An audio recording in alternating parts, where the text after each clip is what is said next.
they say that whole, you're the sum of the 5 people you spend the most time with.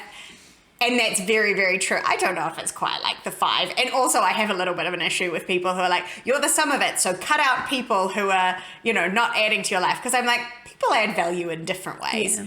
But I do think that it's really important that when you are in the mode of, I'm trying to achieve this thing, whatever that is, whether it's growing business or writing your book or building a speaking career, whatever, that when you are focusing on that piece and when you're working towards it, you are spending more of your time with people who are going to encourage you along the way, who can bring different perspectives, who can pull you out of those darker times and stuff. Because while you still might then go and have friends who maybe are a little bit negative, you want the actions that you're taking towards that goal to be supported by all of those other people. And I think it's why we look for, when we're doing something big, we look for role models, right? We either want to be alongside people who are doing it too, because that's a shared experience and that's quite powerful, or we want to learn from people who have done it already.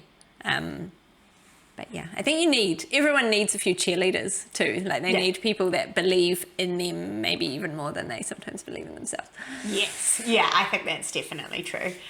Especially if it's something that you struggle with in terms of like low self-confidence or anything like that. But actually, to be fair, I have the most confidence of anyone that I know, and I still like having cheerleaders. Exactly. It's still nice to have people be like, you're awesome. And I'm like, thank you, I am. It still feels good regardless. But I also think it ties in with what we were talking about with the inner critic. It's like you want some cheerleaders, but you also don't want people who are just going to say, of course you can do it, you're amazing, blah, blah, blah. Like, you also need people who are going to challenge you and who are going to call you out when maybe you're not displaying your best traits or doing your best work in a kind and supportive way, kind of what we talked about in the first episode with thinking partners. You need both of those. You can't just have cheerleaders and expect that to get you to the finish line, because that's where that toxic positivity comes in.